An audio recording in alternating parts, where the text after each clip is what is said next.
Alors, on nous donne ici une fonction f qui est définie comme ça. F de x, c'est x divisé par x-7, x sur x-7. On appelle D l'ensemble des définitions de f, ou le domaine de définition de f. Déterminer si chacun des nombres suivants appartient ou non à D. Et ici, tu vois, on nous donne plusieurs valeurs de x, plusieurs nombres, donc -7, 0 et 7, et à chaque fois, il faut déterminer si la valeur appartient à l'ensemble de définition de f ou pas. Donc à toi de jouer, mets la vidéo sur pause pour réfléchir à ça de ton côté, et puis on se retrouve tout à l'heure. Alors, on va faire un tout petit peu de révision avant. Il faut se rappeler une chose, c'est que si tu prends un nombre x qui est dans le domaine de définition, donc dans l'ensemble D, dans l'ensemble de définition de f, eh bien tu peux calculer par la fonction f son image f de x. C'est-à-dire que si tu remplaces x par une valeur, tu vas pouvoir effectuer ce calcul-là pour déterminer l'image de x par la fonction f. Mais si pour une raison ou pour une autre, eh bien, tu ne peux pas calculer l'image d'une valeur x par le calcul qui est défini ici, l'expression de f, eh bien, ça veut dire que le nombre x n'appartient pas à l'ensemble de définition de f. Alors, on va regarder maintenant les nombres qui nous sont proposés. Je commence avec cette valeur-là, -7, et on va essayer de calculer f de -7. C'est-à-dire que pour calculer cette valeur-là, l'image de -7, on va remplacer x par -7 dans cette expression. Donc au numérateur, j'ai -7, et puis au dénominateur, j'ai -7, -7. Donc ça fait -7 au numérateur, et au dénominateur, -14. -14. Alors là, tu peux simplifier, moins par moins, ça va faire plus. Et on peut aussi diviser en haut et en bas par 7, donc on obtient 1 demi. Et tu vois que là, j'ai eu aucun problème pour calculer l'image de -7. Les calculs que j'ai faits sont tout à fait corrects. Donc ça veut dire que le nombre -7 appartient à l'ensemble de définition de f. Donc voilà, je vais mettre ça comme ça même. Voilà.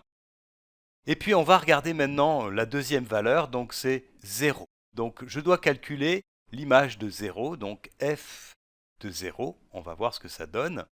Donc ici c'est 0 sur 0 moins 7. Je remplace x par 0 dans l'expression de f. Et ça me donne 0 divisé par moins 7. Alors ça peut te perturber un petit peu, puisque tu sais que quand il y a un 0 dans une fraction, ça peut être un peu gênant. Mais ce qui est gênant, c'est quand on a un 0 au dénominateur.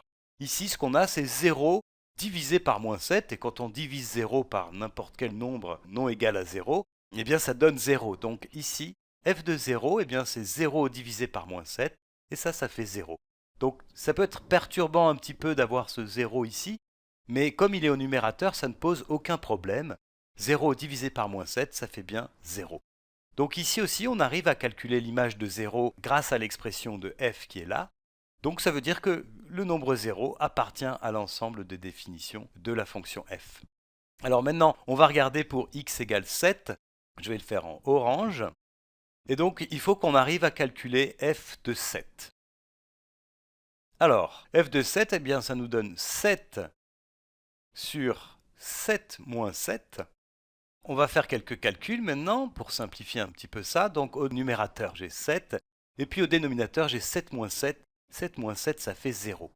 Et du coup, là, si j'essaie de calculer f de 7, l'image de 7, grâce à l'expression, j'obtiens ça, 7 divisé par 0.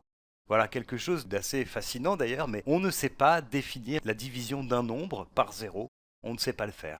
C'est une opération qui est impossible à définir. Donc ça, eh bien, ça n'existe pas.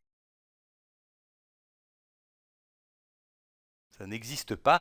Et tu vois que donc, on ne peut pas calculer l'image de 7 en utilisant cette expression-là. Donc en fait, la fonction f n'est pas définie pour la valeur x égale 7.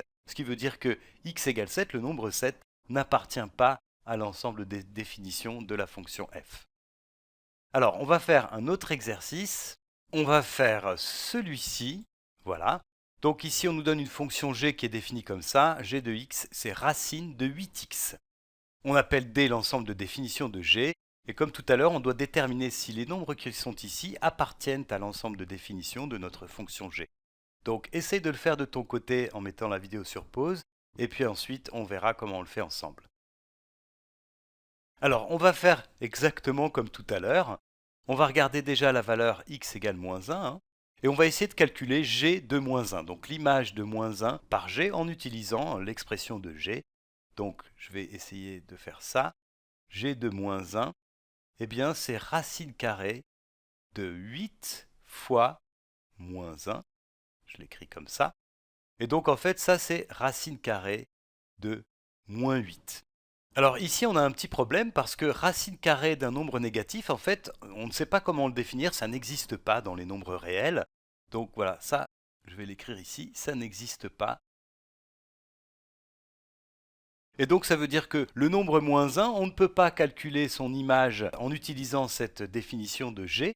Donc en fait, le nombre moins 1 n'appartient pas à l'ensemble de définitions de la fonction g. Alors ensuite, on va regarder pour la valeur 0. On va essayer de calculer g de 0. Alors g de 0, du coup, c'est racine carrée de 8 fois 0. Et c'est donc racine carrée de 8 fois 0. 8 fois 0, ça fait 0.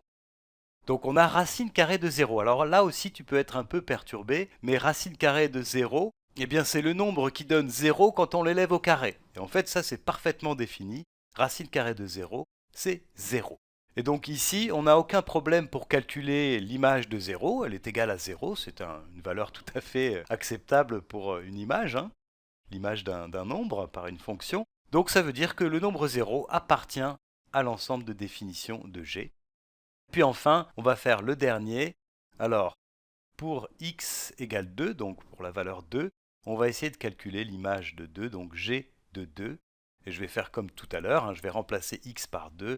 Donc on a racine carrée de 8 fois 2. Et donc racine carrée de 8 fois 2, c'est racine carrée de 16. Et ça, on sait que c'est 4. Et là, tu vois, comme tout à l'heure, qu'on n'a eu aucun problème pour calculer l'image de 2. Donc la valeur 2 appartient à l'ensemble de définitions de D. Allez, on en fait un dernier. On va faire celui-là.